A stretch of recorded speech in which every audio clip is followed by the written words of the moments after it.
பிதா குமாரன் பரிசுத்த ஆவியானவரின் நாமம் நம்மை ஆசீர்வதித்து காப்பதாக. ஆமென்.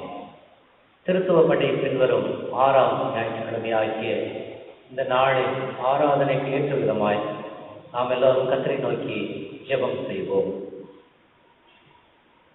நாங்கள் மோட்சத்திற்கு உரியவர்களாக இருக்கும்படி எங்களை உண்டாக்கின பிதாவாகிய பராபரனே, எங்களை கிருபையாக மீட்டுக் கொண்ட ஆண்டவராகிய இயேசு கிறிஸ்துவே, எங்களை மனம் திரும்ப செய்து நல்வழிப்படுத்துகிற பரிசுத்த ஆவியானவரே, தேவரீர் எங்களுக்கு அருளும் சத்தியத்தை ஆவலோடு கேட்கும்படி நாங்கள் இங்கே கூடியிருக்கிறோம். நாங்கள் உடைய வார்த்தையை கவனமாக கேட்டு அதனால் ஒளிபெற்று மனம் திரும்பி ரட்சிப்படைய தேவரீர் அருள் புரிய வேண்டும் என்று கெஞ்சி வேண்டிக் கொள்கிறோம் சுவாமி. ஆமென். இந்த நாளுக்குரிய சங்கீதத்தை நாம் வாசிக்க கவனமாக கேட்போமாக. 139ஆம் சங்கீதத்தில் முதல் 12 வசனங்களை வாசிக்க கவனமாய் கேட்போமாக. சங்கீதம் 139:1. கர்த்தாவே, நீர் என்னை ஆராய்ந்து அறிந்திருக்கிறீர். என் உட்கார்தலையும் என் எழுந்திருக்குதலையும் நீர் அறிந்திருக்கிறீர். என் நினைவுகளை தூரத்திலிருந்து அறிகிறீர். நான் நடந்தாலும் படுத்திருந்தாலும் என்னை சூழ்ந்திருக்கிறீர். என் வழிகள் எல்லாம் உமக்கு தெரியும். என் நாவில் சொல் பிறவாததற்கு முன்னே இதோ கர்த்தாவே, அதையெல்லாம் நீர் அறிந்திருக்கிறீர். முற்புறத்திலும் பிற்புறத்திலும் நீர் என்னை நெருங்கி உமது கரத்தை என் மேல் வைக்கிறீர். இந்த அறிவு எனக்கு மிகுந்த ஆச்சரியமும் எனக்கு எட்டாத உயரமுமாய் இருக்கிறது. உம்முடைய ஆவிக்கு மறைவாக எங்கே போவேன்? உம்முடைய சமூகத்தை விட்டு எங்கே ஓடுவேன்? நான் வானத்திற்கு ஏறினாலும் நீர் அங்கே இருக்கிறீர். நான் பாதாளத்தில் படுக்கை போட்டாலும் நீர் அங்கேயும் இருக்கிறீர். நான் விடிய காலத்து சட்டைகளை எடுத்து சமுத்திரத்தின் கடையாந்திரங்களிலே போய் தங்கினாலும் அங்கேயும் உமது கை என்னை நடத்தும், உமது வலதுகரம் என்னை பிடிக்கும். இருள் என்னை மூடிக்கொள்ளும் என்றாலும் இரவும் என்னை சுற்றிலும் வெளிச்சமாயிருக்கும். உமக்கு மறைவாக இருளும் அந்தகாரப்படுத்தாது, இரவும் பகலை போல வெளிச்சமாயிருக்கும். உமக்கு இருளும் வெளிச்சமும் சரி என்பதுவே. பிதாவுக்கும் குமாரனுக்கும் பரிசுத்த ஆவியானவருக்கும் மகிமை உண்டாவதாக. ஆதியிலும் இப்போதும் எப்போதுமான சதா காலங்களும் இருக்கிறபடியே. ஆமென். ஆண்டவருடைய நாம் புகழ்ச்சிக்காகவும் இந்த ஆராதனை காரணமாகவும் 115ஆம் ஞானப்பாட்டின் முதல் 2 கவிகளை பாடுவோம். ஞானப்பாட்டு 115 முதல் 2 கவிகள். நீ ஞானஸ்தானம் பெற்றதால் நீ கிறிஸ்துவுக்குள்ளான ஆளானாய். உனக்கு அதனால் அலங்காரமான பேர் வந்தது. உனக்கு நீ ஞானஸ்தானம் பெற்றது மா பாக்கியம் என்று எண்ணு.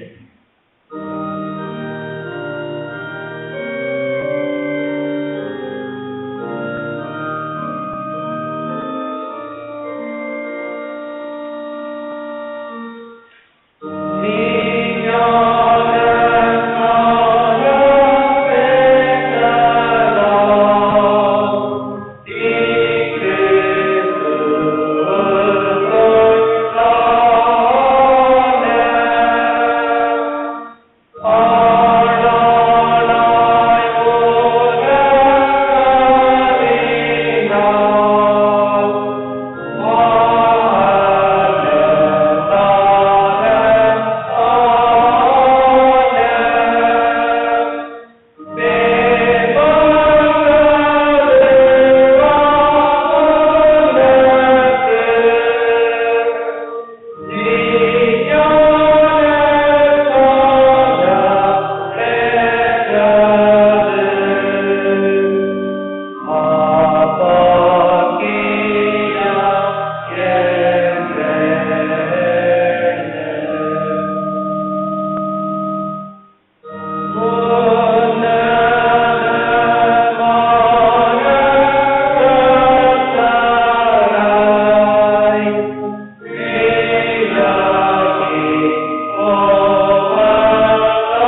பெரிய நற்செய்தி பகுதியை நாம் வாசிக்க கவனமாய் கேட்போமாக.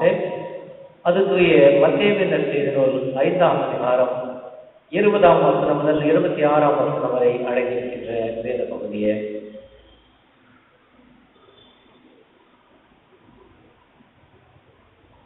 மத்தேயு 5ஆம் அதிகாரம் 20ஆம் வசனம் முதல். வேத பாரகர் பரிசேயர் என்பவர்களுடைய நீதியிலும் உங்கள் நீதி அதிகமாய் இராவிட்டால் பரலோக ராஜ்யத்தில் பிரவேசிக்க மாட்டீர்கள் என்று உங்களுக்கு சொல்லுகிறேன்.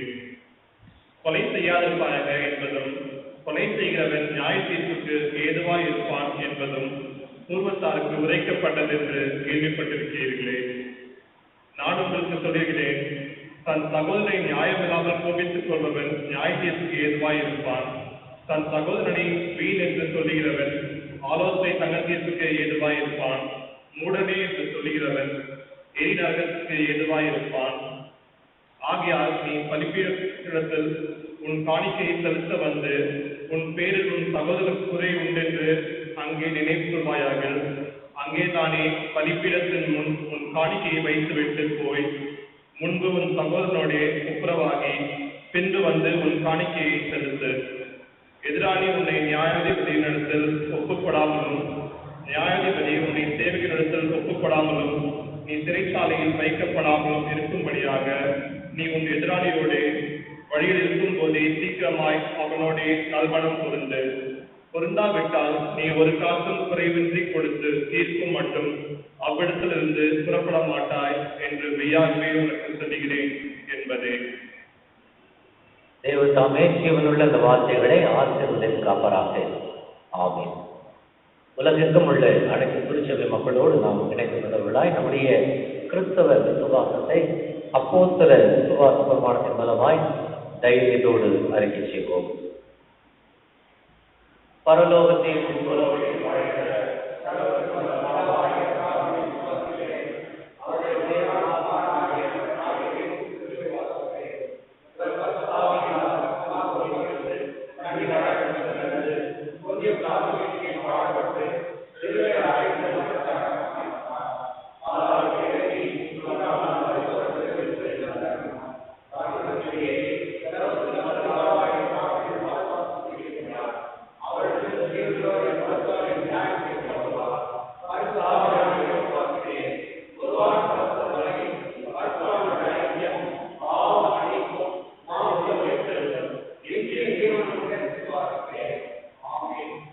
நாம் அறிக்கை செய்த இந்த விசுவாசத்திலே நம்முடைய ஜீவனை நாட்கள் முடிவுவரை நம்ம எப்போதும் விழித்திருக்க கடவுள் தாமே நம் ஒவ்வொருவருக்கும் கிருபையும் உத்தாசனை செய்வாராக.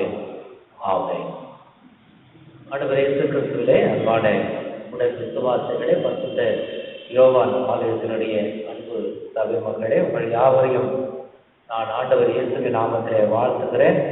அனைவரும் சுகமாக பத்திரமாக இருப்பீர்கள் என்று நான் நம்புகிறேன்.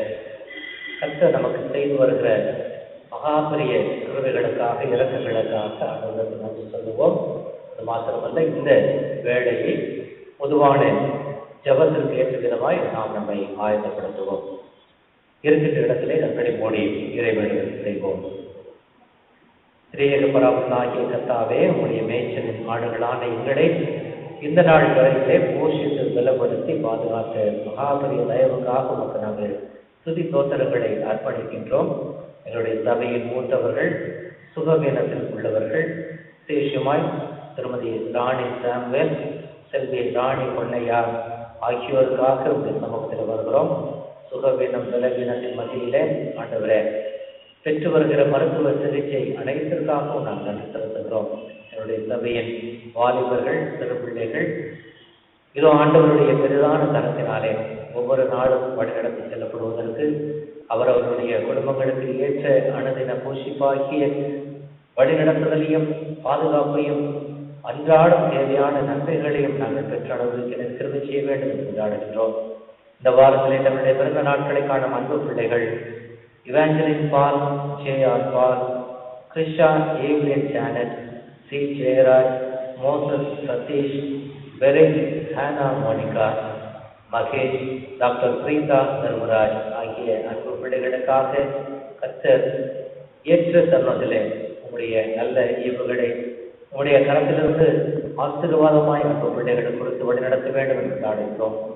கர்த்தர் தாமே உனக்கு முன்பாக போகிறவர், அவர் உன்னோடு இருப்பார், அவர் உன்னை விட்டு விலகுவதுமில்லை, உன்னை கைவிடுவதுமில்லை என்ற வார்த்தைகளினாலே வாக்கு தத்தங்களின் நன்மைகளை தாண்டு விழுவதும் அன்பு பிள்ளைகளை கொடுத்து வழிநடத்த வேண்டும் என்று ஆடுகின்றோம்.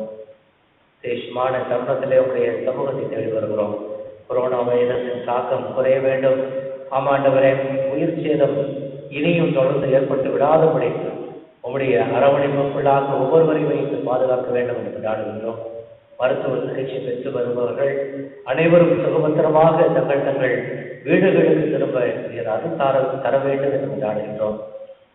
சிகிச்சை கொடுக்கின்ற மருத்துவர்கள், தாதிமார், அரசு அதிகாரிகள், தூய்மை பணியாளர்கள், காவல்துறை, ஆட்சியாளர்கள் மற்றுமுள்ள அவரவருடைய குடும்பத்தினருக்காக நிறைவான சுகத்தையும் முற்றிலுமான பாதுகாப்பையும் கொடுத்து வழிநடத்த வேண்டும் என்று நாடுகின்றோம்.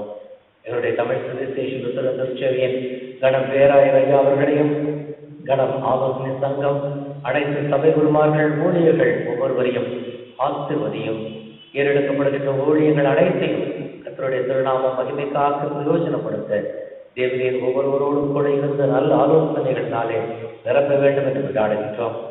பொது ஊரடங்கள் முற்றிலும் நீக்கப்படுவதற்கான சூழ்நிலையை தர வேண்டும் என்று மீண்டும் மீண்டுமாக ஆண்டவரே உடைய சமூகத்தை தேடி வருகிறோம். அனைவருமாக இணைந்து எங்களுடைய ஆலயங்களிலே நாங்கள் ஆராதிக்க ஆயத்தப்படுகிறோம். நாட்களை எல்லாமே எங்களுக்கு என்று பிரத்யேகப்படுத்தி கொடுக்க வேண்டும் என்று நாடுகின்றோம். வெளி ஊர்களிலும் வெளிநாடுகளிலும் வசிக்கின்ற எங்கள் குடும்பத்தினருக்காக, எங்களுடைய அன்பு பிள்ளைகளுக்காக எங்களுடைய சமூகத்திலே தாழ்த்தி அர்ப்பணிப்போடு செபிக்கின்றோம். இந்த வாரம் முழுமையிலும் உங்களோடு கூட வாரம் வழிநடத்தி செல்லும் மீட்பர் இயேசுவின் நாமத்திலே செபிக்கிறோம் நல்ல பிதாவே, ஆமென். கிறிஸ்துவில் அன்பான தமிழ் மக்களே, இந்த நாளில் கூட நம்ம மத்தியிலே தேவ செய்தியை அழைக்க வந்திருக்கக்கூடிய மறைந்துள்ள டேனியல் சம்பத் ஐயா அவர்களை அன்போடு அழைத்து கர்த்தருடைய வார்த்தையை பகிர்ந்து கொள்ளும்படி கர்த்தர் அவர் மூலமாக நமக்கு அருளப்படுகின்ற வார்த்தைகளுக்காக காத்திருப்போம். நம்முடைய பரமதி ஆகிய கடவுளிடமிருந்தும் ஆண்டவராகிய இயேசு கிறிஸ்துவிடமிருந்தும் உங்கள் அனைவருக்கும் கிருபையும் சமாதானமும் உண்டாவதாக. ஆமென். ஆண்டவரை நோக்கி நாம் ஜெபம் செய்வோம். வாரும் தூய ஆவியானவரே, உம்மை விசுவாசிக்கிற எங்கள் உள்ளத்தில் நீர் தங்கியிருந்து அதை உமது அன்பின் தீயினால் நிரப்பியருளும். பற்பல மொழிகள் பேசும் பற்பல நாட்டினரை ஒரே விசுவாசமுடையவளாய் இருக்கும்படி கூட்டி சேர்த்திருக்கிற தேவரே, உமது சத்தியத்தை கொண்டு எங்களை உமக்கென்று பரிசுத்தமாக்கியருளும்.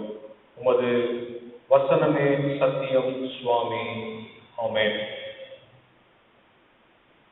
திருத்துவ பண்டிகைக்கு பின்வருகின்ற 6ஆம் ஞாயிற்றுக்கிழமையாகிய இந்த நாளில் நம்முடைய தியானத்திற்காக தெரிந்து கொள்ளப்பட்டிருக்கிற தியான பகுதி, அது தூய அப்போஸ்தலனாகிய பவுல் ரோமருக்கு எழுதின நிருபம் 6ஆம் அதிகாரம் 3 முதல் 11 வசனங்களிலே அடங்கியிருக்கிற வேத பகுதியாகும். ரோமர் 6ஆம் அதிகாரம் 3 முதல் 11 வசனங்கள் வாசித்து அதன் பேர்ல நாம் தியானத்தை மேற்கொள்வோம். கிறிஸ்து இயேசுக்குள்ளாக ஞானஸ்நானம் பெற்ற நாம் அனைவரும் அவருடைய மரணத்துக்குள்ளாக ஞானஸ்நானம் பெற்றதை அறியாமல் இருக்கிறீர்களா? மேலும் பிதாவின் மகிமையினாலே கிறிஸ்து மரித்தோரிலிருந்து எழுப்பப்பட்டது போல நாமும் புதிதான ஜீவனுள்ளவர்களாய் நடந்து கொள்ளும்படிக்கு அவருடைய மரணத்திற்குள்ளாகும் ஞானஸ்நானத்தினாலே கிறிஸ்துவுடனே கூட அடக்கம் பண்ணப்பட்டோம். ஆதலால் அவருடைய மரணத்தின் சாயலில் நாம் இணைக்கப்பட்டவர்களானால் அவர் உயிர்த்தெழுதலின் சாயலிலும் இணைக்கப்பட்டிருப்போம். நாம் இனி பாவத்திற்கு ஊழியம் செய்யாதபடிக்கு பாவ சரீரம் ஒழிந்து போகும் பொருட்டாக நம்முடைய பழைய மனுஷன் அவரோடு கூட சிலுவையில் அறையப்பட்டது என்று அறிந்திருக்கிறோம்.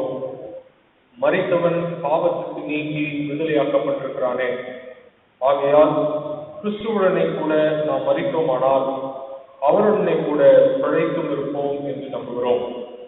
மரித்தோரிலிருந்து எழுந்த கிறிஸ்து இனி மரிப்பதில்லை என்று அறிந்திருக்கிறோம். மரணம் இனி அவரை ஆண்டு கொள்வதில்லை. அவர் மரித்தது பாவத்திற்கென்று ஒரே தரம் மரித்தார். அவர் பிழைத்திருக்கிறது தேவனுக்கென்று பிழைத்திருக்கிறார். அப்படியே நீங்களும் உங்களை பாவத்திற்கு மரித்தவர்களாகவும் நம்முடைய கர்த்தராகிய இயேசு கிறிஸ்துவுக்குள் தேவனுக்கென்று பிழைத்திருக்கிறவர்களாகவும் எண்ணிக்கொள்ளுங்கள் என்பதுவே. எனக்கு அன்பார்ந்த உடன் விசுவாசிகளே, உங்கள் யாவரையும் ஆண்டவராகிய இயேசு கிறிஸ்து நாமத்திலே நான் வாழ்த்துகின்றேன். சிறப்பாக இந்த நாளிலே ஆண்டவருடைய வார்த்தைகளோடு பகிர்ந்து கொள்ள கற்றுக் கொடுத்த வாய்ப்பிற்காகவும் நன்றி செலுத்துகிறேன்.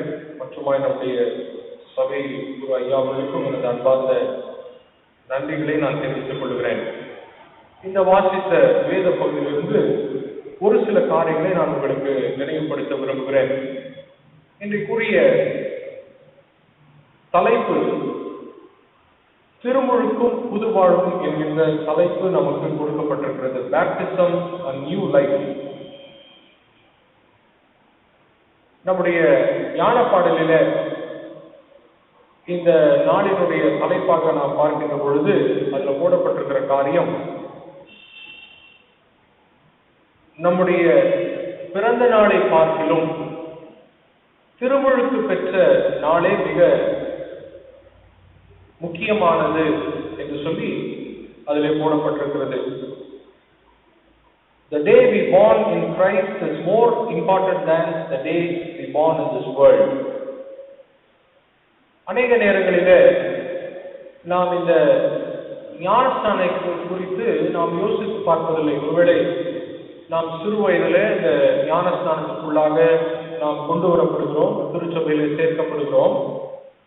இந்த நிகழ்வை நாம் எந்த அளவிற்கு நாம் ஆழமாக யோசித்து பார்க்கிறோம் என்று சொன்னால் அது மிக குறைவான காரியமாக தான் இருக்கிறது. இந்த திருமுழுக்கு என்பது குறிப்பாக புது வாழ்வின் அடையாளமாக கடவுள் அதை நமக்கு கொடுக்கிறார். ஏனென்று சொன்னால் நாம் வசனத்தை வாசிக்கின்ற பொழுது, என் தாய் என்னை பாவத்திலே கர்ப்பம் தரித்தாள் என்று சொல்லி நாம் வாசிக்கிறோம். ஆக இந்த உலகத்தில் பிறக்கின்ற ஒவ்வொரு மனிதனுடைய வாழ்விலும் அந்த ஜென்ம பாவமானது தொடர்ந்து கொண்டு வருகிறது. ஆனால் ஆண்டவருடைய பிள்ளையாக நாம் ஏற்றுக்கொள்ளுகின்ற பொழுது, இந்த திருமுழுக்கின் வாயிலாக நாம் ஆண்டவரிடத்தில் சேர்க்கப்படுகின்ற பொழுது, கடவுள் நம்முடைய பாவங்களை கழுவி நம்மை ஏற்றுக்கொள்கிறார். இதுதான் திருமுழுக்கினுடைய தன்மை. இன்றைக்குரிய பிரசங்க பகுதியில ரோமர் 6:4 நாம் வாசிக்கிறோம், மேலும் பிதாவின் மகிமையினாலே கிறிஸ்து மரித்தோரிலிருந்து எழுப்பப்பட்டது போல நாமும் புதிதான ஜீவனுள்ளவர்களாய் நடந்து கொள்ளும்படிக்கு அவருடைய மரணத்திற்குள்ளாகும் ஞானஸ்நானத்தினாலே கிறிஸ்துவுடனே கூட அடக்கம் பண்ணப்பட்டோம். ஆக புதிதான ஜீவனுள்ளவர்களாய் இந்த திருமுழுக்கு என்பது நமக்கு ஒரு புது வாழ்வின் அடையாளமாக பார்க்கப்படுகிறது. இரண்டாவது, திருமுழுக்கு என்பது கடவுளுடைய சுத்த கிருபையை நமக்கு உணர்த்துகிறது. இது நம்முடைய கிரியைகளினாலேயோ அல்லது செயல்பாடுகளினாலேயோ நாம் இதை பெற்றுக்கொள்வதில்லை. மாறாக தம்முடைய கிருபையை ஆண்டவர் திருமுழுக்கின் வழியாக அதை நமக்கு கொடுக்கிறார். ரோமர் 6:11 நம்ம பார்க்கும்போது, அப்படியே நீங்களும் உங்களை பாவத்திற்கு மரித்தவர்களாகவும் நம்முடைய கர்த்தராகிய இயேசு கிறிஸ்துவுக்குள் தேவனுக்கென்று பிழைத்திருக்கிறவர்களாகவும் எண்ணிக்கொள்ளுங்கள் என்று சொல்லி வசனம் சொல்லப்படுகிறது. அப்படியானால் இந்த திருமுழுக்கில 2 காரியங்கள் நடைபெறுகிறது. ஒன்று, இது நமக்கு புது வாழ்வின் அடையாளத்தை நமக்கு கொடுக்கிறது. இரண்டாவது, கடவுளுடைய சுத்த கிருபையை நமக்கு இந்த திருமுழுக்கு நமக்கு உணர்த்துகின்றதாக இருக்கிறது. இந்த திருமுழுக்கு என்பது baptism is not just the ceremony. ஒருவேளை நம்ம அதை விழாவாக நிகழ்வாக நாம் அநேக நேரங்களிலே நாம் பார்த்துவிட்டு கடந்து செல்கிறோம். ஆனால் இது கடவுளிடத்திலே நம்முடைய வாழ்க்கையை நாம் அர்ப்பணிக்கின்ற ஒரு தருணம் என்பதை நாம் உணர்ந்து பார்க்க அழைக்கப்படுகிறோம். நம்முடைய வாழ்க்கையில நாம் திருமுழுக்கு பெற்ற அந்த நாளையோ அல்லது காரியங்களையோ எந்த அளவுக்கு யோசித்து பார்க்கிறோம் என்று சொல்லி நாம் இந்த நாளிலே அழைக்கப்படுகிறோம். ஒருவேளை இந்த சம்பவங்களை இந்த தலைப்பை யோசித்து பார்க்கும்போதுதான் திருமுழுக்குடைய முக்கியத்துவத்தை நாம் அதிகமாக உணர்ந்து கொள்ள வேண்டும் என்கிற காரியத்தை இது உணர்த்துகிறது. பொதுவாக சொல்லுவாங்க, tell your friend I will tell about you. உன் நண்பனை சொல்லு, உன்னை பற்றி சொல்லுகிறேன் என்று சொல்வார்கள். இந்த திருமுழுக்கின் காரியம் கூட நாம் யார் என்பதை திருமுழுக்கு தீர்மானிக்கிறது.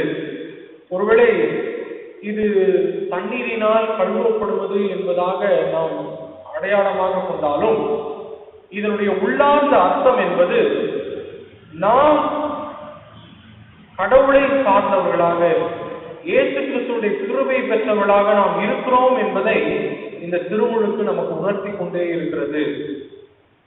ஆகவே இந்த நாளிலே நம்முடைய வாழ்க்கையை நாம் ஆராய்ந்து பார்க்கின்ற பொழுது நாம் யாருடையவர்களாக இருக்கிறோம், யாரை நாம் வெளிக்காண்பிக்கிறோம் என்பது முக்கியமான காரியம். ஒருவேளை அது ஒரு நாள் சடங்காக திருமுழுக்கு மாறிவிடுகிறதா, அல்லது நாம் உண்மையாகவே இயேசுவோடு நம்முடைய பாவங்களுக்காக நாம் அடக்கம் பண்ணப்பட்டு நாம் அவரோடு உயிர்த்தெழுதலின் சாயலிலே நாம் வாழ்ந்து கொண்டிருக்கிறோம் என்பதை நமக்கு நினைவுபடுத்துகிறதா என்பதை நாம் யோசித்து பார்க்க அழைக்கப்படுகிறோம். இன்றைக்குரிய சுவிசேஷ பகுதியில மத்தேயு 5ஆம் அதிகாரம் 20 to 26 வசனங்களை நாம் யோசித்து பார்க்கும்போது அங்கே ஒரு மிகப்பெரிய கான்ட்ரோவர்சின்னு சொல்லுவாங்க. ஏசாமிக்கும் இயேசு கிறிஸ்துவுக்கும் வேதபாரகர் பரிசேயர்களுக்கும் இருந்த ஒரு மிகப்பெரிய ஒரு வேறுபாடு. வேதபாரகர் பரிசேயர் அப்படின்னு சொல்லும்போது அவங்களுக்கு கடவுளுடைய சட்ட திட்டங்கள்லாம் நல்லா தெரியும், கட்டளைகள்லாம் நல்லா தெரியும். ஆனால் அதனுடைய உள்ளார்ந்த அர்த்தத்தை அவர்கள் மறந்து போனார்கள். இன்னைக்கு கூட நம்முடைய பழைய ஏற்பாட்டு பகுதி அதை நமக்கு நினைவுபடுத்துகிறது. 10 கட்டளைகள். ஒருவேளை கட்டளைகளை நாம் பின்பற்றுவதனாலே நாம் காப்பாற்றப்பட்டு விட முடியாது, ரட்சிக்கப்பட முடியாது. மாறாக அந்த இடத்துல ஆண்டவருடைய கிருபை நமக்கு கொடுக்கப்படுகிறது. இதுதான் திருமுழுக்கின் அடையாளம். திருமுழுக்கை பெற்ற நாம் இந்த கட்டளைகளை கடவுள் நிமித்தமாக நாம் உண்மையும் உத்தமத்தோடு பின்பற்ற அழைக்கப்படுகிறோம். Following commandments cannot save us, but because we are saved, put your mind to follow it. நாம் ரட்சிக்கப்பட்டிருக்கிறோம். ஆண்டவர் நம்மை கிருபையாக சுத்த தயவினாலே, அவருடைய கிருபையினாலே நம்முடைய பாவங்களை கழுவி நம்மை மீட்டிருக்கிறார்.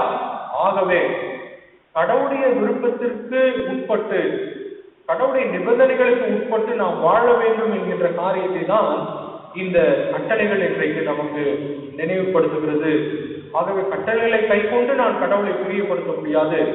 கடவுள் நம்மை கழுவி இருக்கிறார், திருமுழுக்கின் வாயிலாக நம்மை அவரோடு இணைத்திருக்கிறார் என்கின்ற அந்த உன்னத ஆசீர்வாதத்தை நாம் உணர்கின்ற பொழுது நாம் கடவுளுக்கு உகந்தவர்களாக, கடவுளுக்கு பிரியமுள்ளவர்களாக நாம் வாழ வேண்டும் என்பதை இந்த பகுதிகள் நமக்கு இன்றைக்கு உணர்த்தி காட்டுகிறது. அநேக நேரத்தில் நம்முடைய சிந்தனைகள் மிக ஆபத்துக்குரியதாக இருக்கிறது. டேஞ்சர்ஸ் ஆர் தி தாட்ஸ். என்னன்னு சொன்னா, இந்த வேத பாரகர் பரிசேயருடைய எண்ணங்கள் எல்லாம் நாங்கள் கட்டளைகளை சரியாக கை கொண்டு வருகிறோம், ஆகவே எங்களிடத்துல எந்த குற்றம் குறைகளையும் நாங்கள் காண இயலவில்லை, நாங்கள் சரியாக தான் இருக்கிறோம் என்கின்ற ஒரு மனநிலை ஆழமாக இந்த வேதபாரகர் பரிசேயர்களிடத்துல காணப்பட்டது. நான் இந்த கட்டளைகளை பின்பற்றுவதனாலே நான் கடவுளுக்கு உரியவனாக நான் வாழ்ந்து கொண்டிருக்கிறேன், இடத்துல பாவம் இல்லை என்று சொல்லி யோசிக்கக்கூடிய ஒரு சிந்தனைகளை அவர்கள் பெற்றிருந்தார்கள். அதனால்தான் ஆண்டவராகிய இயேசு கிறிஸ்து மத்தேயு 5ஆம் அதிகாரம் 22ஆம் வசனத்துல ஒரு ஆழமான சத்தியத்தை சொல்றாரு. கட்டளைகள்ல சொல்லப்பட்ட 6ஆம் கட்டளைய இந்த இடத்துல உணர்த்தி காட்டுகிறார். கொலை செய்யாதிருப்பாயாக அப்படின்ற கட்டளை இந்த இடத்துல சொல்லும் போது, நான் உங்களுக்கு சொல்லுகிறேன், தன் சகோதரனை நியாயமில்லாமல் கோபித்துக் கொள்பவன் நியாய தீர்ப்புக்கு ஏதுவாய் இருப்பான். தன் சகோதரனை வீணென்று சொல்லுகிறவன் ஆலோசனை சங்க தீர்ப்புக்கு ஏதுவாய் இருப்பான். மூடனே என்று சொல்லுகிறவன் எரி நரகத்திற்கு ஏதுவாயிருப்பான் என்று இயேசுவானவர் இங்கே சொல்கிறார். ஒருவேளை இயேசு கிறிஸ்து கட்டளைகளையும் தீர்க்க தரிசனங்களையும் அவமாக்க வந்தாரா? இல்ல, அவர் அந்த சொல்லப்பட்ட காலினுடைய அர்த்தங்களை இன்னும் அதிகமாக உயர்த்தி காட்டும்படியாக தம்முடைய வாழ்க்கையிலே அவர் செயல்படுத்தி காட்டினார். அதுதான் சுவிசேஷம் என்று சொல்லப்படுகிறது. இயேசுடைய வாழ்க்கையை தான் நாம் சுவிசேஷம் என்று சொல்கிறோம். அவர் தன்னுடைய வாழ்க்கையில இந்த கட்டளைகளை எப்படி நமக்கு விளக்கி காண்பிக்கிறார் என்பதுதான் இங்குரிய நமக்கு சுவிசேஷ பகுதியாய் அமைந்திருக்கிறது. ஒருவேளை நாம் இதுல புரிந்திருக்கிறபடி பிசிக்கலா நம்ம ஒரு கத்தி எடுத்து போய் ஒரு கொலை செய்யாமல் இருக்கலாம், அது நமக்கு ஒரு ஆன்மீக திருப்தியை கொடுக்கலாம். ஆனால் இயேசுவானவர் இங்கே நமக்கு கொடுக்கின்ற அழைப்பு, ஒருவேளை நாம் கோபத்தின் நிமித்தமாக சகோதரை கடிந்து கொண்டால் கூட அது நமக்கு பாவமாய் இருக்கிறது என்கின்ற ஒரு காரியத்தை உணர்த்துகிறார். ஒருவேளை நாம் கொலை செய்யாமல் இருக்கலாம், ஆனால் கோபித்துக் கொள்ளாமல் இருக்கிறோமா என்பதை நாம் யோசித்து பார்க்க அழைக்கப்படுகிறோம். இந்த நிலையிலும் கூட ஆண்டவர் நம்முடைய பாவங்களை நமக்கு கழுவுகிறார். Christ forgave our sins and His grace still delivers us. அவருடைய கிருபை நம்மை மீட்டிருக்கிறது, இன்றைக்கும் நம்மை பாவத்திலிருந்து விடுதலையாக்கி கொண்டிருக்கிறது. நம்மை கழுவினது மாத்திரமல்ல, இன்றைக்கு நாம் செய்கின்ற பாவங்களையும் ஆண்டவர் நமக்கு கழுவுகிறார், நம்மை அந்த பிடியிலிருந்து நம்மை விடுதலை கொடுக்கின்றார் என்கின்ற சத்தியத்தை இந்த பகுதிகள் நமக்கு இன்றைக்கு எடுத்து காட்டுகிறது. இதற்குரிய சங்கீத பகுதி 139 சங்கீதம் 1-12 வசனங்களை நாம் வாசித்தோம். அதுல சொல்லப்படுகிற காரியம் ஒரு மனிதனுடைய பிறப்பை குறித்து அந்த இடத்துல சொல்லப்படுகிற. ஒரு மனுஷன் எப்படி பிறக்கிறான், அதை எப்படி கடவுள் பார்க்கிறாரு, அவருடைய வாழ்க்கையை எப்படி பார்க்கிறாரு. ஆகவே நம்முடைய வாழ்க்கையும் அவர் அப்படியாக அறிந்திருக்கிறார். ஆதி முதல் அந்தம் வரை நாம் உருவாவதற்கு முன்பாகவே நம்மை காண்கின்ற தேவனாக இருக்கிறார். இதனுடைய அர்த்தம் சுருக்கம் என்னன்னு சொன்னா, கடவுளுக்கு என்னுடைய பலமும் தெரியும், என்னுடைய பலவீனமும் தெரியும். ஆகவே கடவுள் முன்பாக நான் என்னை தகுதிப்படுத்த முடியாது. திருமுழுக்கு என்பது கடவுள் நம்மை அவருக்கென்று நம்மை தகுதிப்படுத்துகிறார். அவர் நம்மை கழுவுகிறார், அவர் நம்முடைய பாவங்களை மன்னிக்கிறார், அவர் நம்மை ஏற்றுக்கொள்ளுகிறார் என்பது இதற்குரிய காரியமாக அமைகிறது. ஆகவே நம்முடைய பலங்கள் அல்ல, நம்முடைய பலவீனங்கள் நிமித்தமாகவே ஆண்டவர் நம்மை நேசித்து நம்மை அவருடைய பிள்ளைகளாக மாற்றுகிறார். இன்றைக்குரிய நிருப பகுதியும் அதை தான் நமக்கு நினைவுபடுத்துகிறது. எசேக்கியேல் 36:26-27 நம்ம வாசிக்கிறோம். உங்களுக்கு நவமான இருதயத்தை கொடுத்து உங்கள் உள்ளத்திலே புதிதான ஆவியை கட்டளையிட்டு கல்லான இருதயத்தை உங்கள் மாம்சத்திலிருந்து எடுத்து போட்டு சதையான இருதயத்தை உங்களுக்கு கொடுப்பேன்.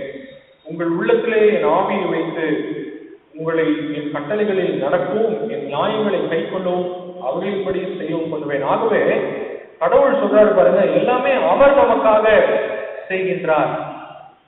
இதுதான் திருமுழுக்குடைய ஆசீர்வாதம். நாம் நம்மை தகுதிப்படுத்த முடியாதா, அதற்கு மாறாக கடவுள் நம்மை தகுதிப்படுத்துகிறார். இதற்கு நாம் செய்ய வேண்டிய காரியம், வேத பாரகர் பரிசேயரை காட்டிலும் உங்களுடைய நீதி அதிகமாய் இருக்க வேண்டும். அப்பதான் பரலோக ராஜ்யத்தினுடைய பிரவேசம் நமக்கு கிடைக்கும் என்று இந்த இடத்துல இயேசுவானவர் சொல்லுகிறதை பார்க்கிறோம். அப்படியானால் நாம் செய்ய வேண்டிய காரியம், நாம் சட்ட திட்டங்களுக்கு அல்ல, மாறாக கடவுளையும் கடவுளுடைய வார்த்தையும் நாம் கண்ணோக்கி பார்த்து நாம் பின்பற்ற அழைக்கப்படுகிறோம். கடவுளுடைய வார்த்தை, கடவுள், இதை முன்வைத்து நம்முடைய வாழ்க்கையை நடத்துகின்ற பொழுது நாம் இந்த வேதபாரகர் பரிசேயர்களுடைய நீதியிலே நாம் அதிகமாய் நாம் ஆண்டுடைய நீதியை பெற்றுக்கொள்ள முடியும். ஒருவேளை இவர்களை குறித்து நாம் யோசிக்கின்ற பொழுது இவர்கள் சுயநீதியின் மேல் தங்களுடைய எண்ணங்களை வைத்துக் கொண்டவர்கள். ஆனால் அவருடைய நீதியை காட்டில் நம்முடைய நீதி அதிகமாக இருக்க வேண்டும் என்று சொல்லும் போது நாம் நம்முடைய நீதி அல்ல, மாறாக கடவுளுடைய நீதியை நாம் பின்பற்ற வேண்டியவர்களாக நாம் இருக்கிறோம். அதற்கான வழிவாய்ப்புகளை இயேசுவானவரே நமக்கு காண்பிக்கிறார். Law has become life in Jesus Christ. சட்டத்திட்டம், கட்டளைகள் என்பது நம்மை பாவிகளாக வைத்துக் கொண்டே இருக்கும். ஆனால் இயேசுவானவரோ நமக்கு பாவ விமோச்சனத்தை நமக்கு கொடுக்கின்றவராக இருக்கிறார். அதனால்தான் சொன்னேன், law has become life in Jesus Christ. ஒருவேளை கட்டளைகள் நம்மை கடிந்து கொண்டு நம்மை பாவிகளாக நம்மை நிறுத்தி கொண்டிருந்தது. ஆனால் இயேசு கிறிஸ்துவுக்குள்ளாக இந்த கட்டளைகள் நம்முடைய வாழ்க்கைக்கு வழியாக இயேசுவானவர் அதை மாற்றியிருக்கிறார். 2 கொரிந்தியர் 3ஆம் அதிகாரம் 6ஆம் வசனத்தை நாம் வாசித்து பார்க்கின்ற பொழுது அது சொல்லப்படுகிற காரியம், புது உடன்படிக்கையில் ஊழியக்காரராய் இருக்கும்படி அவரே எங்களை தகுதி உள்ளவர்களாக்கினார். அந்த உடன்படிக்கை எழுத்துக்குரியதாயிராமல் ஆவிக்குரியதாய் இருக்கிறது. எழுத்து கொள்ளுகிறது, ஆவியோ உயிர்ப்பிக்கிறது. ஆகவே திருமுழுக்கு என்பது கடவுள் தன்னுடைய ஆவியை நமக்குள்ளாக புகுத்துகிறார். ஆங்கிலத்துல ஒரு அழகான வார்த்தை ஒன்று உண்டு, இம்பியூட்னு சொல்லுவாங்க. இம்பியூட்டட் ரைச்சஸ்னஸ் சொல்லுவாங்க. கடவுளுடைய நீதியை நமக்குள்ளாக ஆண்டவர் வைக்கிறார். ஆக திருமுழுக்கு என்பது ஏதோ ஒரு சடங்கோ ஒரு ஒரு ஒரு நிகழ்வோ அல்ல. இது கடவுளோடு நம்மை ஆண்டவர் ஏற்றுக்கொண்டிருக்கிறார் என்கின்ற அடையாளம். அது மாத்திரமல்ல, அதன் வழியாக நாம் ஒரு ஆத்தும மீட்பை நாம் பெற்றிருக்கிறோம். அந்த மீட்பை நிறைவு செய்வதற்குரிய வழிவகைகளையும் ஆண்டவர் நமக்கு இன்றைக்கும் தெரிவித்துக் கொண்டிருக்கிறார். ஆகவே நாம் இந்த நாளில் யோசித்து பார்க்க வேண்டிய காரியம், நாம் திருமுழுக்கு பெற்றோமே, அதற்கு பின்பாக நம்முடைய வாழ்க்கை எப்படியாக செயல்பட்டு கொண்டிருக்கிறது? நாம் இன்றைக்கும் நாம் கழுவப்பட வேண்டியவர்களாக தான் இருக்கிறோம்.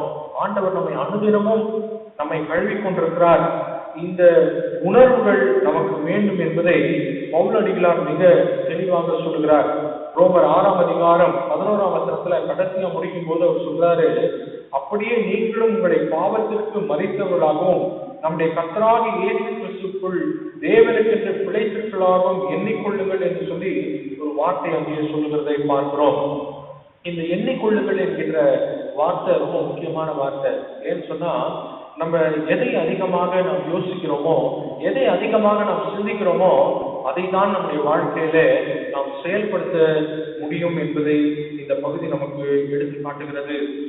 பொதுவா ஒரு வாசகம் ஒன்று சொல்லுவாங்க, your thoughts becomes your actions, your actions becomes your habits, your habits becomes your character ன்னு சொல்லுவாங்க. இந்த நமக்குள்ளாக பிறக்கின்ற சிந்தனை என்பது நம்முடைய செயல்பாடுகளாக மாறுகிறது. அந்த செயல்பாடுகள் நமக்கு பழக்க வழக்கங்களாக மாறுகிறது. அதுதான் நம்முடைய குணங்களை தீர்மானிக்கிறது என்று சொல்லி ஆங்கிலத்துல பொதுவா சொல்லுவாங்க. அதை நாம் யோசித்து பார்க்கின்ற பொழுது, திருமுழுக்கு என்பது நாம் கடவுளோடு நம்மை ஏற்றுக்கொண்டிருக்கிற ஒரு அடையாளம் என்று சொன்னால், நம்முடைய சிந்தனைகள் எதை குறித்ததாக இருக்கிறது? அதனால்தான் பவுல் மீண்டுமாக சொல்லுகிறார் இந்த இடத்துல, பாவத்திற்கு மரித்தவர்களாயும் கர்த்தராகிய இயேசு கிறிஸ்துவுக்குள் தேவனுக்கென்று பிழைத்தவர்களாயும் எண்ணிக்கொள்ளுங்கள். ஆகவே இந்த எண்ணமானது ரொம்ப முக்கியமான காரியமாக இருக்கிறது. அப்ப ஞானஸ்நானத்தை குறித்து, திருமுழுக்கை குறித்து நாம் அதிகமாக நாம் யோசிக்க வேண்டியவர்களாக இருக்கிறோம். இதனுடைய உண்மை என்ன, இதனுடைய தாற்பயம் என்ன, இதனுடைய ஆழம் என்ன என்று சொல்லி அடிக்கடி நாம் உணர்ந்து கொள்ள வேண்டியவர்களாக இந்த நாளிலே நாம் அழைக்கப்படுகிறோம். அதுதான், இந்த சிந்தனைகள் தான் நாம் யாருடையவர்கள் என்பதை தீர்மானிக்கிறது. ஆகவே திருமுழுக்கு என்பது நாம் கடவுளோடு இணைய பெற்ற ஒரு வாழ்க்கை. இந்த சிந்தனைகள் இருக்கும்போது நாம் அதை செயல்படுத்துகின்ற பிள்ளைகளாக இருக்கிறோம். அது நம்முடைய பழக்கமாக மாறுகிறது, அது குணமாக மாறுகிறது. இந்த நீதியை தான் கடவுள் நம்மிடத்துல எதிர்பார்க்கிறார். ஆனால் வேத பாரகரோ பரிசேயரோ கடவுளை சாராமல் தன்னுடைய பழக்க வழக்கங்கள் மாத்திரமே கடவுளிடத்துல இணைத்து செல்லும் என்கின்றதை ஒரு எண்ணத்தை வைத்திருந்தார்கள். ஆகவேதான் இயேசுவானவர் சொல்றாரு, அவருடைய நீதியிலும் உங்கள் நீதி அதிகமாயிராவிட்டால் பரலோக ராஜ்யத்தில் பிரவேசிக்க மாட்டீர்கள். திருமுழுக்கு என்பது பரலோக ராஜ்யத்தில் பிரவேசிப்பதற்குரிய ஒரு ஆரம்ப கட்டம். ஆனால் அதை தொடர்ந்து நாம் எப்படி செயல்படுத்துகிறோம், எப்படி நிறைவு செய்கிறோம் என்பதுதான் மிகப்பெரிய ஒரு தேவையான காரியமாக பார்க்கப்படுகிறது. ஆகவே இந்த நாளில நாம் யோசித்தபடி திருமுழுக்கு என்பது ஒரு புது வாழ்வின் அடையாளமாக இருக்கிறது. அந்த புது வாழ்வை கடவுள் தன்னுடைய சுத்த கிருபையினாலே நமக்கு அதை கொடுக்கிறார். இன்றைக்கு நாம் யாருடையவளாய் இருக்கிறோம் என்பதை அது தீர்மானிக்கிறது. ஆகவே இந்த உலகத்திலே வாழ்கின்றனா நம்முடைய வாழ்க்கையை யோசித்து பார்க்கும்போது, நான் பாவத்திற்கு ஊழியம் செய்கிறேனா அல்லது என்னை ரட்சித்திருக்கிற கடவுளுக்கு நான் ஊழியம் செய்து கொண்டிருக்கிறேனா? இந்த இந்த எண்ணிக்கொள்ளுதல் நமக்கு ஒவ்வொரு நிலையிலும் காணப்பட வேண்டும். நான் யாருக்கு ஊழியம் செய்து கொண்டிருக்கிறேன்? ஒரு போதகர் ஒரு பள்ளியிலே சென்று இந்த டிவோஷன்லாம் எடுப்பாங்க யூஸ்வலா ஸ்கூல்ஸ்ல. அப்படி எடுக்கும்போது அந்த டிவோஷன் முடிஞ்ச பிறகு அந்த பிள்ளைங்களை பார்த்து ஒரு கேள்வி கேட்டாராம், நான் ஒருவேளை என்னுடைய காரு, என்னுடைய பங்களா, இப்படிப்பட்ட சொத்துக்களை எல்லாம் நான் விற்றுவிட்டால் நான் பரலோகம் போய்விட முடியுமா அப்படின்னு கேட்டாராம். அப்ப அந்த பிள்ளைங்க சொல்லிட்டான் இல்லைன்னு சொல்லிட்டான். அடுத்து அவர் கேட்டாராம், ஒருவேளை நான் ஆலயத்தை போய் சுத்தப்படுத்தி ஆலயத்துக்குரிய காரியங்கள்ல நான் ஈடுபடுத்தி கொண்டு நான் அதையெல்லாம் செய்தா நான் பரலோகம் போயிடுவானா அப்படின்னு கேட்டாராம். அப்ப அந்த பிள்ளைங்க சொல்லிட்டான் இல்லைன்னு சொல்லிட்டான். மூணாவது சொன்னாராம், அப்படியானா நான் கடவுள் படைத்த இயற்கை மிருகங்களை எல்லாம் நேசித்து பிள்ளைங்களுக்கெல்லாம் நல்ல சாக்லேட்ஸ் எல்லாம் கொடுத்து என்னுடைய மனைவியை நேசித்து நான் இருந்தா நான் பரலோகம் போயிட முடியுமா அப்படின்னு கேட்டாராம். இல்லைன்னு சொல்லிட்டான். அப்ப அந்த போதகர் யோசிச்சாராம், ஒருவேளை இந்த பிள்ளைகள் இன்னும் ஆழமான இறையல் கருத்துக்களை சொல்ல வருகிறதோ என்று சொல்லி அதிகமாக யோசித்து அவர் கடைசியா கேட்டாராம், அப்ப எதை செஞ்சா பரலோகம் போக முடியும்னு சொல்லி. அப்போ ஒரு 5 வயசு பிள்ளை சத்தமா கத்துச்சான், நீங்க பரலோகம் போகணும்னா முதல் நீங்க மறிக்கணும்னு சொல்லிட்டான். ஆகவே இந்த நாளில ஒருவேளை இது ஒரு சின்ன ஒரு கதையாக இருக்கலாம். நான் திருமுழுக்கு பெற்றிருக்கிறேன் என்று சொன்னால் அதனுடைய அடையாளம் நான் பாவத்திற்கு மறிக்க வேண்டும். பாவத்திற்கு நான் மறிக்காதபடி ஒருவேளை ஆவிக்குரிய வாழ்க்கையில நான் எவ்வளவு காரியங்கள் நான் செய்து கொண்டிருந்தாலும் அதுல பிரயோஜனமே இல்லை. ஆகவே திருமுழுக்கு என்பது அடிப்படையில கடவுள் நமக்கு சொல்லுகிற காரியம், நாம் பாவத்திற்கு மறிக்க வேண்டும். இந்த சிந்தனை நமக்குள்ளாக இருந்து கொண்டே இருக்க வேண்டும். அப்பதான் நாம் பாவத்திற்கு ஊழியம் செய்யாதபடி நம்மை மீட்டிருக்கிற கடவுளுக்கு நாம் ஊழியம் செய்வதாக மாற முடியும். அந்த தன்மையை தான் ஆண்டவராகிய இயேசு கிறிஸ்து நம்மிடத்துல எதிர்பார்க்கிறார். அதைதான் வேத பாரகர் பரிசேதமுடைய நீதியில உங்கள் நீதி அதிகமாக இருக்க வேண்டும் என்று சொல்கிறார். ஒரு கவியை சொல்லி நான் முடிக்க விரும்புகிறேன். 115ஆம் ஞானப்பாடல் 12ஆம் வசனத்துல இந்த கவி வருது. திருமுழுக்கால் கிறிஸ்துவில் புது சிருஷ்டியான நீ நன்றாய் கிறிஸ்து மார்க்கத்தில் வளர்ந்து சுத்தமான நடக்கையில் நிலைத்திரு, அப்போதுதான் கர்த்தர் உனக்கு கிரீடத்தை கொடுப்பார் என்று சொல்லி இந்த பக்தனை எழுதுகிறார். ஆகவே திருமுழுக்கு என்பது வெறும் சடங்கோ வெளிப்படையான அடையாளமோ அல்ல, அது புது சிருஷ்டியான வாழ்வை நமக்கு கொடுத்து அதற்குரிய வளர்ச்சியில நாம் செயல்படுவதற்கு ஆண்டவர் நம்முடைய கிருபையை கொடுத்து கொண்டே இருக்கிறார். இந்த எண்ணங்களை நாம் எண்ணி நம்முடைய வாழ்க்கையை நடத்துவோமானால் ஆண்டவருடைய நிலையான ஆசீர்வாதம் நம்மிடத்துல வரும் என்பதில் சந்தேகம் இல்லை. அப்படிப்பட்ட ஆசீர்வாதத்தை நாம் பெற்று வாழ ஆண்டவர் தாமே உங்களுக்கும் எனக்கும் கிருபை செய்து காப்பாராக. ஆமென். நம்முடைய ஆண்டவராகிய இயேசு கிறிஸ்துவின் கிருபையும் பிதாவாகிய தேவனுடைய அன்பும் பரிசுத்தாவின் ஐக்கியமும் இன்றும் என்றும் சதா காலங்களிலும் உங்கள் அனைவரோடும் இருந்து ஆசீர்வாதம் காப்பதாக. ஆமென்.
கல்வாரியின் தன்மையினையே கண்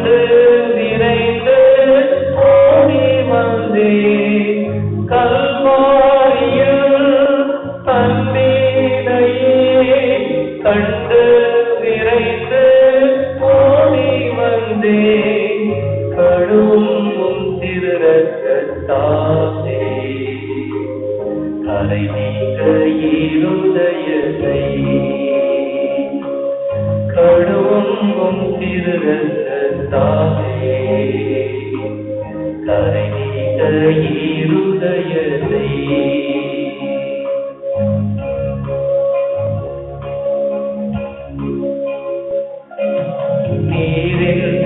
என்றாலே பாரில் ஏதும் நான் செய்திட தீயதே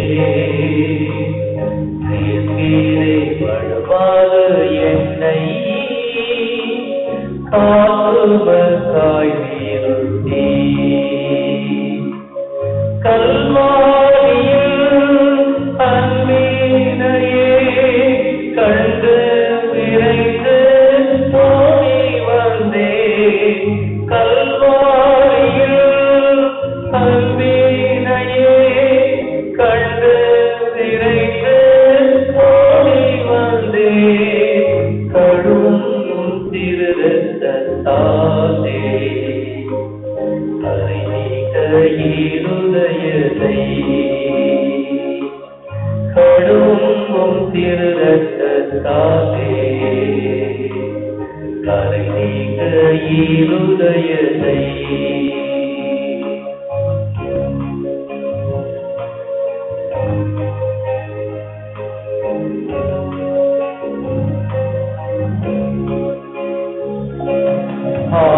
ஆவியோடாத்மா சரீரம் அன்பரே உமக்கென்றும் தந்தே ஆலயமாக்கியே இப்போ ஆசீர்வதித்தருளும் ஆவியோடாத்மா சரீரம் அன்பரே உமக்கென்றும் தந்தே ஆலயமாக்கியே இப்போ ஆசீர்வதித்தருளும் கல்வாரியில் அன்பினையே கண்டு நிறைந்து ஓடி வந்தே கல்வாரியில் அன்பினையே கண்டு நிறைந்து ஓடி வந்தே கழுவும் திரு ரத்தத்தாலே கரை நீங்க இருதயத்தை கழுவும் திரு ரத்தத்தாலே கரை நீங்க இருதயத்தை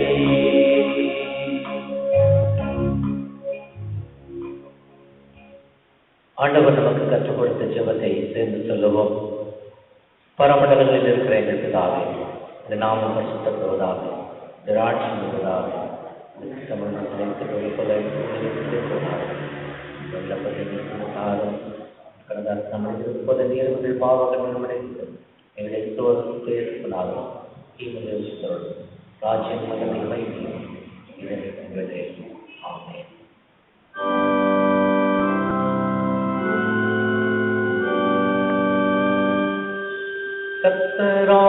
கர்த்தரானவர் உங்களோடு இருப்பாராக. ஆவியோடு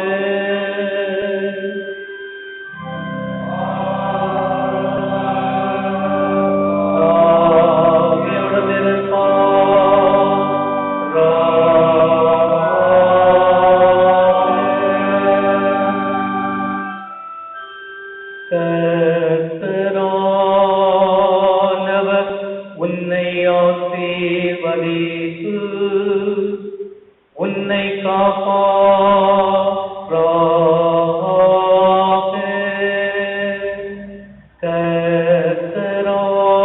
கர்த்தரானவர் தமது திருமுகத்தை உன்மேல் பிரகாசிக்க செய்து உன்னிடம் கிருபை உள்ளவராயிருப்பாராக.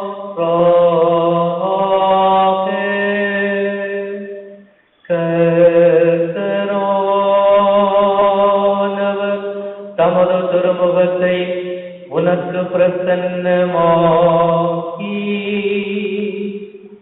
உனக்கு சமாதானம் தந்தருளுவாராக.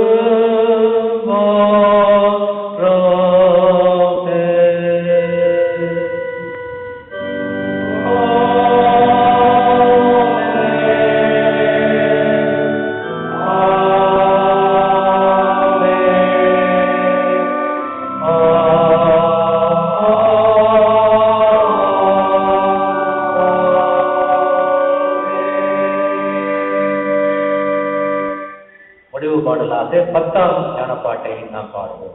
10ஆம் ஞானப்பாட்டு. நான் என்றும் உண்மையுற்ற சுவாமி உம்மிடத்தில் விடாமல் நிலைநிற்க மெய் உபதேசத்தில் நீர் என்னை காத்து விதங்கும் நிலைவரம் கொடும். இவ்வன்புக்கு இங்கும் அங்கும் நான் உம்மை போற்றவும்.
எல்லா புத்திக்கு மேலான தெய்வீக சமாதானம் நம் ஒவ்வொரு உள்ளத்து சிந்தனைகளையும் செயல்பாடுகளையும் கிறிஸ்தேசுவுக்குள் இன்றும் என்றும் சதா காலங்களிலும் நம்மோடு நிலைத்திருந்து நம்மை ஆசீர்வதித்து காப்பாராக. ஆமென். சுவாமி கிருபையாயிரும், கிறிஸ்துவே கிருபையாயிரும், சுவாமி கிருபையாயிரும். ஆமென். பராமரிப்பு.